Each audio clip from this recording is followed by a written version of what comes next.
Good morning, everyone. I'm excited to welcome you to today's presentation. Today, we'll be exploring the crucial topics of infrastructure development and health care in India. On this first slide, you see the title of our session, which sets the stage for what's to come. Over the next few minutes, we'll look at how India is advancing its infrastructure and improving healthcare systems. So, let's get started and dive into this important discussion. Let's take a quick look at the contents of today's presentation. We will start with an introduction to the topic, then move on to the current state of infrastructure in India. We'll explore various sources of power, as well as the health sector, including its structure and key indicators of health status. We'll also examine rural infrastructure and the urban-rural and poor-rich divides, which are crucial to understanding regional disparities. The presentation covers challenges faced in the power sector and health infrastructure, along with measures taken to address these issues. Additionally, we'll look into the energy consumption patterns in India, the role of green bonds in financing infrastructure, and the development of public health infrastructure from 1951 to 2015. Throughout, we'll connect these points to the broader theme of sustainable development and the importance of strengthening infrastructure to improve living standards across India. Let's take a closer look at some of the key states and their unique strengths. Punjab, Haryana, and Himachal Pradesh are primarily known for their prosperity in agriculture and horticulture. These states have rich farmland and favorable climates that support a variety of crops and fruit cultivation. Their success in farming plays a vital role in India's overall agricultural output. Moving on, Maharashtra and Gujarat stand out as industrial powerhouses. Maharashtra, with Mumbai as its commercial hub, and Gujarat with its strategic ports, have developed robust industrial sectors. These states attract a lot of investment and are centers for manufacturing, trade, and commerce, contributing significantly to the country's economic growth. Then there's Kerala, which is renowned for its high literacy rates, excellent health care, sanitation, and thriving tourism industry. Kerala's focus on social development and quality of life makes it a model for other states. Finally, Karnataka is notable for attracting many multinational companies, especially in the technology and IT sectors. Cities like Bangalore have become global tech hubs, boosting employment and innovation.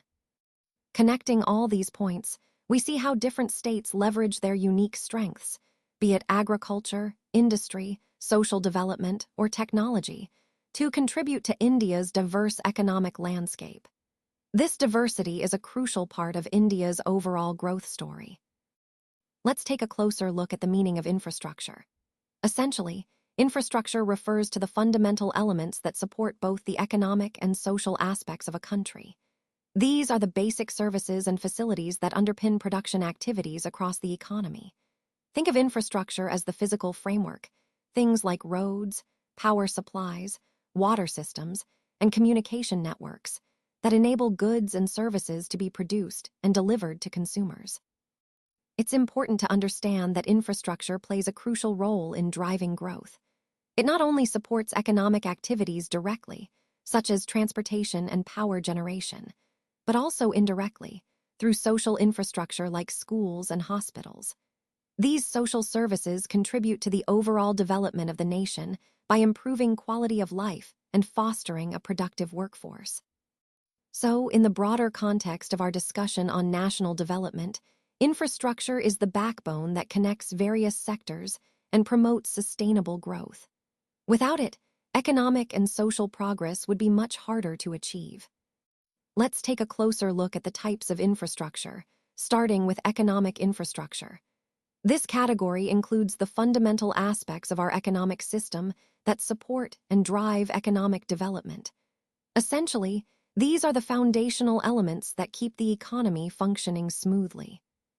Economic infrastructure directly supports the entire economic system, making sure that resources, goods, and services can move efficiently. It also plays a key role in improving the physical capital stock, which refers to the tools, buildings, and machines used in production. When we invest in this infrastructure, we enhance the efficiency of our physical capital, meaning we get more output with the same or fewer inputs. Most importantly, economic infrastructure promotes overall economic development. It creates a solid base upon which businesses can grow, jobs can be created, and living standards can improve. So, in the bigger picture, investing in this type of infrastructure is crucial for sustainable growth and long-term prosperity. Let's talk about social infrastructure. This is essentially the foundation that supports the process of social development. It's about creating the systems and facilities that help communities thrive and grow.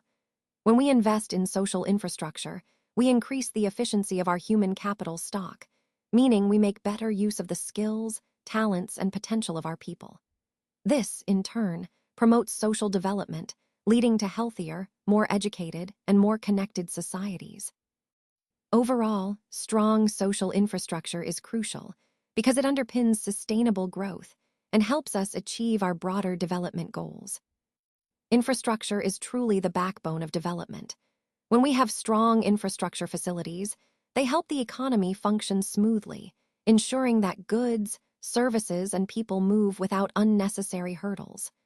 This, in turn, expands the size of the market, giving businesses more opportunities to grow and reach new customers.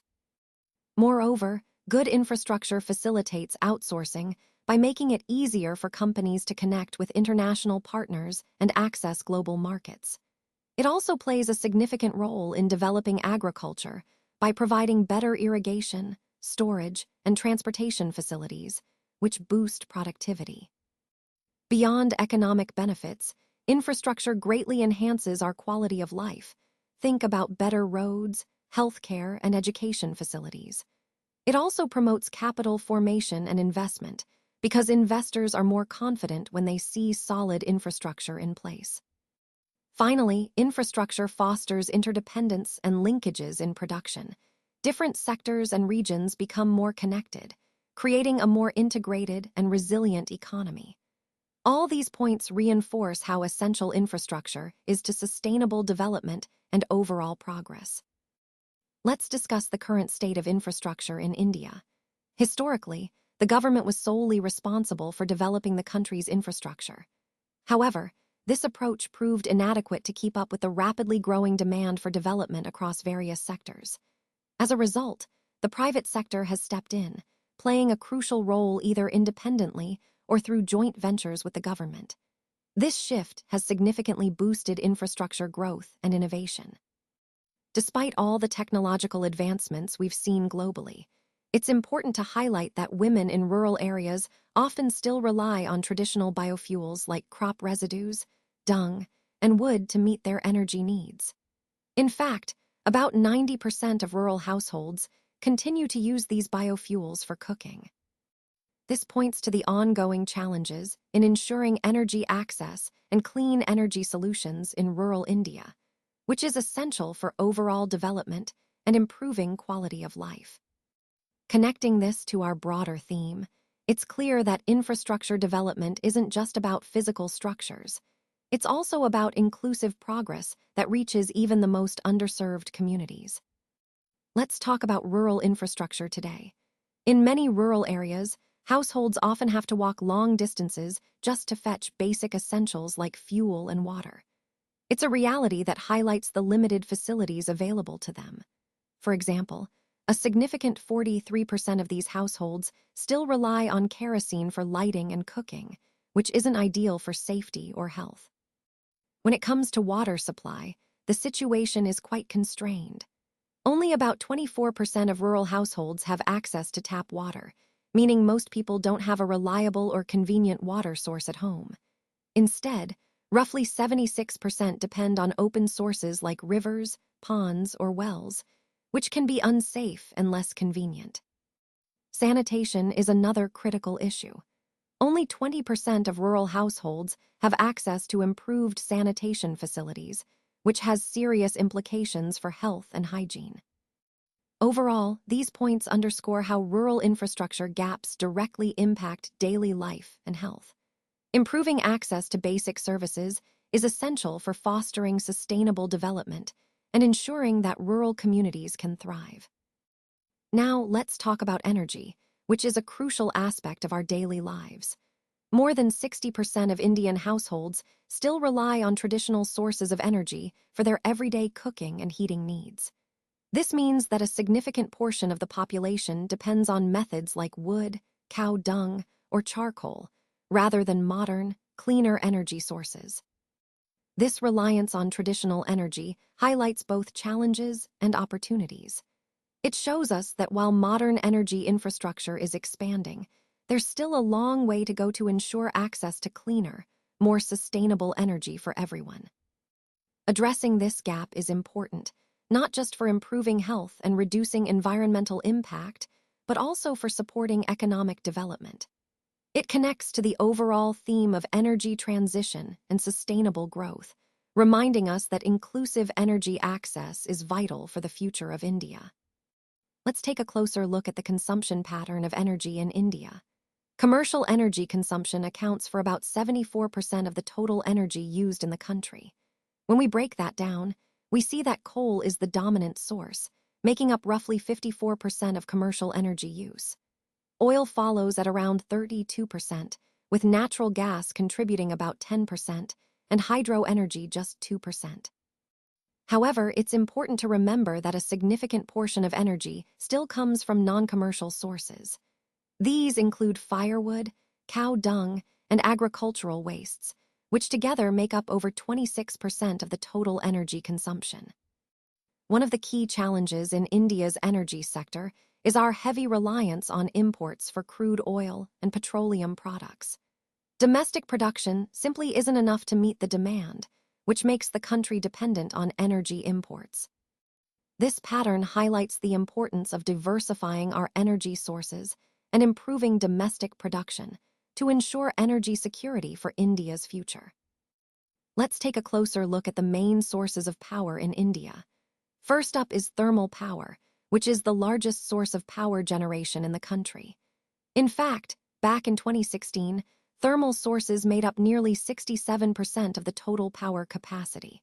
That's a significant portion, highlighting how dependent India is on coal and other thermal fuels for its energy needs. Next, we have hydroelectric power. Around the same year, hydroelectric sources contributed about 14% to the total power capacity. Hydropower is crucial because it's a renewable resource and helps diversify our energy mix. Lastly, nuclear or atomic power accounted for nearly 2% in 2016.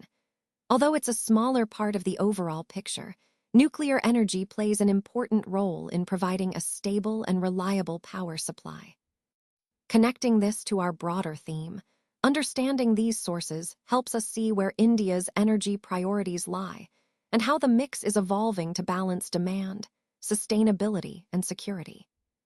Let's take a moment to look at some of the key challenges faced by the power sector today. First, there's the insufficiency of electricity generation, which means we're often unable to meet the growing demand. This is a fundamental issue because without enough power, everything else in the economy slows down. Next, we see the poor performance of state electricity boards. These organizations are responsible for distribution and maintenance, but many struggle with inefficiency and financial losses, which further hampers reliable supply. Additionally, public unrest can arise when people experience frequent power outages or high tariffs, leading to dissatisfaction and protests.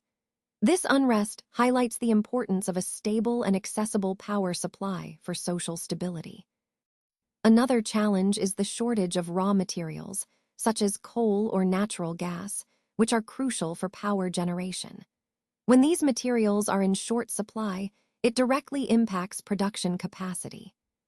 Finally, there's a lack of investment in the sector. Without sufficient funding, it's difficult to upgrade infrastructure, adopt new technologies, or expand capacity to meet future needs. All these issues are interconnected and underscore the critical need for strategic reforms and investments to strengthen the power sector and ensure reliable energy for all. Let's now look at some of the key measures to address the energy crisis. First, increasing the plant load factor is crucial, as it means making better use of existing power plants to generate more electricity without additional investments. Next, Boosting investments in the energy sector helps develop new infrastructure and upgrade existing facilities, ensuring a more reliable supply. Along with that, increasing the overall supply of electricity is essential to meet growing demand. We should also explore renewable sources like solar, wind, and hydropower, which are sustainable and environmentally friendly options for the future. Another important step is checking on transmission and distribution losses. Reducing these losses ensures that more of the generated electricity reaches consumers efficiently. Finally, improving the performance of state electricity boards can significantly enhance the overall power management and service quality. All these measures are interconnected and vital for creating a robust, sustainable, and efficient energy system that supports our broader development goals. So let's talk about green bonds. Essentially, a green bond is very similar to other types of bonds you might be familiar with. The main difference is that when an issuer offers a green bond, they publicly state that the money raised will be used specifically for green projects. These projects typically focus on areas like renewable energy, reducing emissions, and other environmentally friendly initiatives. This transparency is key because it assures investors that their capital is supporting sustainable development. Green bonds play an important role in the broader context of sustainable finance, helping to channel funds toward projects that benefit the environment. So, they're not just about raising capital, they're about making a positive impact while providing a financial return. Let's talk about health, which is a really important aspect of a nation's overall growth and development. When we think about health, we're looking at a holistic process that reflects how well a country is doing overall. To assess the health of the population, we consider several key indicators. These include the infant mortality rate, which tells us about the survival of newborns, and life expectancy, which gives us an idea of how long people typically live. Nutritional levels are also crucial, because good nutrition is foundational to health. Additionally, we look at the incidence of both communicable diseases, like infections, and non-communicable diseases, such as heart disease or diabetes. All of these factors together help us understand the health status of a nation. It's also important to mention that the government of India has developed a comprehensive national health policy. This policy emphasizes not just treatment, but also prevention, promotion, and rehabilitation. So, it's about creating a balanced approach that aims to improve health outcomes across the board. In the context of overall development, a healthy population is essential because it directly impacts economic progress and social stability. When health improves, so does the quality of life, which ultimately drives the nation forward. Now let's take a closer look at primary health care, which is a fundamental part of our healthcare structure. Essentially, it focuses on the identification, prevention, and control of the most common health problems that people face. The goal here is to make healthcare accessible and effective for everyone. It also emphasizes promoting essential aspects like adequate water and food supply, which are vital for good health. Proper nutrition, maternal and child health care, mental health support, and immunization against infectious diseases are all key components. These elements work together to build a healthy community and prevent illnesses before they occur. You'll often hear terms like ANM, which stands for Auxiliary Nursing Midwife. They play a crucial role at the community level, providing essential health services. Then, there's PHC or primary health care, which is the first point of contact for most people. And we also have CHCs or community health centers, which serve as larger hubs for more specialized care. Altogether, these components form a comprehensive system aimed at ensuring everyone has access to basic health services. This approach not only improves individual health, but also strengthens the overall health of the community, aligning with our broader goal of universal health coverage. Now let's talk about secondary health care. These facilities serve a dual purpose. First, they act as a provider of better health care facilities, offering more specialized services than primary care centers. Second, they function as an essential link in the healthcare system, stepping in when primary health centers can't manage a patient's health condition effectively. when a patient's health issue is beyond what a primary health center can handle, they are referred to secondary or even tertiary levels of care. This referral process ensures that patients receive the appropriate level of treatment, whether it's specialized diagnostics, surgical procedures, or advanced therapies. Overall, secondary health care plays a crucial role in ensuring patients get the right care at the right time, bridging the gap between primary care and more advanced, specialized treatments. It's all about creating a seamless continuum of care to improve health outcomes across the board. When we talk about tertiary health care, we're referring to hospitals that are equipped with some of the most advanced machines and techniques available today. These facilities are designed to handle emergency situations and treat complicated diseases that require specialized care. They play a crucial role in the health system because they provide the highest level of medical expertise and technology. This is especially important when dealing with complex conditions that can't be managed at primary or secondary levels. Connecting this to our overall theme, tertiary care highlights how advanced medical resources are essential for saving lives and improving outcomes in critical situations. Now, let's look at the public sector health infrastructure. The union government plays a crucial role here by shaping broad policies and strategic plans through the Central Council of Health and Family Welfare. This council is responsible for setting the direction and priorities for health initiatives across the country.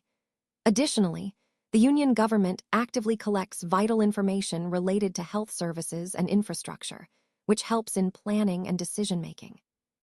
Importantly, it also provides financial and technical assistance to various government bodies involved in health delivery. This support ensures that states and local bodies have the resources and expertise needed to improve healthcare facilities and services. Connecting this to our overall theme, strong public sector infrastructure is essential for achieving equitable health outcomes and ensuring that quality care reaches all regions. This coordinated effort helps build a resilient health system capable of addressing diverse challenges. Looking at this table, we can see the growth in public health infrastructure in India from 1951 to 2014-15. Starting with hospitals run by the government, there were 2,694 in 1951, which increased significantly to 6,805 in 1981, then jumped to nearly 16,000 by 2000, and further expanded to over 19,600 in 2014-15. Similarly, government hospital beds saw a remarkable rise, from about 117,000 in 1951 to over 754,000 in 2014-15. This indicates a substantial increase in capacity to cater to the population's healthcare needs over the decades. Dispensaries, which are essential for primary healthcare, also grew from 6,600 in 1951 to over 26,300 by 2014-15. Primary health centers, or PHCs, expanded even more dramatically, from just 725 in 1951 to over 25,300 in 2014-15, highlighting a focused effort on primary care accessibility. When we look at subcenters, which are the most basic units of rural health infrastructure, there's an interesting trend. They weren't present in 1951, but by 1981, their numbers jumped to over 84,700 and reached around 137,000 by 2000. However, there's a noticeable decline to about 53,600 in 2014-15, which might reflect changes in reporting or restructuring of health service delivery. Finally, community health centers, or CHCs, started from none in 1951, but grew to 761 by 1981, then to over 3,000 in 2000, and nearly 5,400 in 2014-15. Overall, this table clearly illustrates how India has significantly expanded its public health infrastructure over the decades, aiming to improve healthcare access and coverage across the country. This growth is fundamental to the broader goal of strengthening our healthcare system and ensuring better health outcomes for all citizens. Let's take a look at some key indicators of health status over time. First, we see a significant fall in the death rate. If we go back to 1950-51, the death rate was around 27.4 persons per thousand, but by 2015-2016, it had dropped dramatically to just 7 persons per thousand. This shows a remarkable improvement in overall health and healthcare facilities. Next, there's the decline in infant mortality rate, or IMR. In 1950-51, there were 146 infants per thousand who did not survive their first year. Fast forward to 2015-2016, and that number has reduced to just 34 infants per thousand. This decline highlights better maternal care, nutrition, and medical services for infants. Finally, we see a rise in life expectancy. For males, it increased from 32.4 years in 1950-51 to nearly 67 years in 2015. For females, the increase is even more notable, from 31.7 years to almost 70 years. This upward trend indicates overall improvements in health care, sanitation, and living conditions. These indicators collectively reflect significant progress in our health system, which aligns with our broader goal of improving the quality of life for all citizens. Let's now take a look at some of the key control measures for communicable diseases. First, smallpox, which was a major health challenge, was officially eradicated in 1977. This was a significant milestone in our fight against infectious diseases. Moving on to malaria, we've seen remarkable progress. The number of cases dropped from about 6.5 million in 1958 to just around 10.7 lakh in 2014, showing the impact of sustained control efforts. Next, tuberculosis remains a concern, with approximately 1.6 lakh people being treated each year, highlighting ongoing efforts to detect and treat this disease early. Then there's AIDS, which continues to require comprehensive strategies for prevention and care. Finally, regarding leprosy, by 1999, nearly 780 leprosy control units and about 900 urban leprosy control centers had been established, along with over 4,000 blood testing centers by 2007. These initiatives demonstrate our commitment to early diagnosis and effective treatment. Overall, these control measures underscore the importance of persistent public health efforts in reducing the burden of communicable diseases and protecting community health. Let's take a closer look at these key health indicators across different countries. Starting with infant mortality rates, we see that India has a rate of 38 per 1,000 live births, which is significantly higher than China, the USA, and Sri Lanka. China's rate is much lower at 9, and the USA is at 6, with Sri Lanka slightly higher at 8. This highlights the disparities in infant health outcomes. Moving on to under 5 mortality, India again shows a higher rate at 48, compared to just 11 in China and 7 in the USA. Sri Lanka's rate is 10, which is still considerably better than India's, but higher than the more developed countries. These figures reflect differences in healthcare access, nutrition, and overall child health. Now, looking at births attended by skilled health personnel, India's percentage is 74. While this is a decent figure, it still leaves room for improvement. In contrast, China, the USA, and Sri Lanka all have almost universal coverage, with 99 to 100%. This underscores the importance of skilled birth attendants in reducing maternal and neonatal risks. Regarding immunization, India has an 87% coverage rate, which is good but not optimal. China and Sri Lanka are at 99%, and the USA at 95%, showing higher immunization coverage in these countries. Immunization is a critical indicator of preventive health care. When we examine health expenditure as a percentage of GDP, India spends about 4.7%, China 5.6%, the USA a substantial 17%, and Sri Lanka just 3.5%. The US's higher expenditure reflects its greater investment in healthcare infrastructure and services. Looking at government health spending as a share of total government expenditure, India allocates 5%, China 10.4%, the USA 21.3%, and Sri Lanka 11.2%. The US allocates the highest proportion, indicating a larger government commitment to health. Finally, out-of-pocket expenditure as a percentage of private health expenditure is notably high in India and Sri Lanka, at 89% and 95%, respectively. This suggests that individuals are bearing most of their healthcare costs directly, which can be a barrier to access. In contrast, the USA's out-of-pocket share is much lower at 21.4%, reflecting more comprehensive insurance coverage. Overall, these indicators reveal important insights into how different countries allocate resources and achieve health outcomes, emphasizing the need for balanced investment and equitable access to healthcare. Let's take a closer look at the Indian system of medicine, commonly known as AYUSH.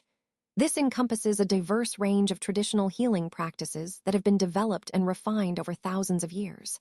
First, we have Ayurveda, which is perhaps the most well-known, emphasizing balance in the body through natural remedies, diet, and lifestyle. Then there's yoga, which isn't just exercise but a holistic approach to physical and mental well-being. Moving on, Siddha is another ancient system, primarily practiced in South India, focusing on medicine, yoga, and alchemy to promote health. Naturopathy is also part of this group, emphasizing natural therapies and holistic healing methods. Unani, with roots in Greece but developed extensively in India, uses herbal medicine, dietary regulation, and other natural treatments. Lastly, homeopathy, which is based on the principle of treating like with like, using highly diluted substances. These systems collectively form the rich tapestry of India's traditional medicine, contributing significantly to the global recognition of natural and holistic health practices. Let's talk about the urban-rural and rich-poor divide in India's healthcare. Despite the fact that about 70% of the population lives in rural areas, only around 20% of the hospitals are located there. This means that a significant majority of rural populations have limited access to hospital care. Moreover, rural India has only about half the number of dispensaries compared to urban areas, which further highlights the disparity in basic healthcare access. When we look at government hospital beds, out of roughly 6.3 lakh beds nationwide, approximately 30% are in rural areas. This gap between where people live and where healthcare resources are available underscores a critical challenge in achieving equitable healthcare for all. It's a stark reminder that access to quality healthcare remains uneven, and addressing this divide is essential for improving health outcomes across the country. Let's talk about healthcare disparities in our country. In rural areas, there are only about 0.36 hospitals for every 1 lakh people, whereas in urban areas, the number jumps to around 3.6 hospitals for the same population size. This stark difference highlights the significant gap in healthcare infrastructure between rural and urban regions. Focusing on some states, Bihar, Madhya Pradesh, Rajasthan, and Uttar Pradesh are particularly lagging behind when it comes to healthcare facilities. This means that people living in these states often have less access to quality medical care. Now, when we look at the financial aspect, the poorest 20% of Indians, whether they live in cities or villages, spend roughly 12% of their income on health expenses. In contrast, the wealthier segments only spend about 2%. This shows how healthcare costs can be a huge burden on the economically vulnerable. Moving on to primary health centers in rural areas, many of them lack modern medical methods and equipment. Villagers often don't have access to specialized care, which is a serious concern. And to add to that, 1/5 of the doctors graduating from these areas leave the country seeking better financial opportunities. All these points underscore the urgent need to address healthcare disparities and improve facilities in underserved regions, aligning with our overall goal of equitable healthcare for all. Let's take a closer look at women's health in our country. The child-sex ratio, which was 927 females for every 1,000 males in 2001, has declined to 914 in 2011. This significant drop points to a troubling increase in female feticide, which is a serious issue impacting gender balance. Additionally, more than half of the married women aged 15 to 49 are suffering from anemia and nutritional deficiencies. This highlights the ongoing challenges they face regarding nutrition and health. It's also important to remember that abortions, while sometimes necessary, are a major cause of maternal morbidity. They can lead to complications that affect a woman's health long-term. All these points connect to the broader theme of health disparities and social issues that need urgent attention. Improving women's health and addressing these gender biases are crucial steps toward a healthier, more equitable society. Let's take a closer look at some of the key challenges we face in our health infrastructure. First, there's the unequal distribution of healthcare facilities, which means that some areas have excellent access while others are severely underserved. This disparity significantly impacts health outcomes. Next, we see the spread of communicable diseases, which continues to be a major concern, especially in densely populated or poorly sanitized areas. Speaking of sanitation, improper sanitation facilities are another critical issue that contributes to various health problems. We also need to address the poor maintenance of healthcare centers, as neglect can lead to substandard care and infrastructure deterioration. On another note, the privatization of healthcare, while bringing in resources and innovation, can also make access more difficult for the economically weaker sections of society. Lastly, a lack of coordination among different health agencies and stakeholders hampers our ability to respond effectively to health crises. All these challenges highlight the complexity of building a robust health infrastructure, which is essential for achieving better health outcomes for everyone. Addressing these issues requires a coordinated, inclusive approach that prioritizes equity and sustainability. Let's take a moment to look at some of the key measures that can truly transform our healthcare landscape. First, decentralization of public health services is vital. By bringing services closer to communities, we make healthcare more accessible and responsive to local needs. This naturally helps reduce the urban-rural divide, ensuring that people in rural areas receive the same quality of care as those in cities. Creating awareness is another crucial step. When people understand the importance of preventive care and early intervention, they are more likely to seek help promptly. Easy access to healthcare facilities should always be a priority. Removing barriers like distance or lack of information encourages more people to utilize essential services. The effectiveness of primary health care plays a central role here. Strengthening primary care means better disease prevention, management, and overall health outcomes. Lastly, increasing investment in healthcare infrastructure, training, and technology is fundamental. It ensures sustainable improvements and keeps our health systems resilient and capable of meeting future challenges. All these measures together support our overarching goal, creating a healthier, more equitable society. Thank you for being here today. In conclusion, I want to emphasize the key points we've discussed. We've covered the main concepts thoroughly, highlighting their importance and relevance. Remember, the core theme of this presentation was about understanding and applying these ideas effectively. I hope you found the insights useful and that they inspire you to take action. Once again, thank you for your time and attention.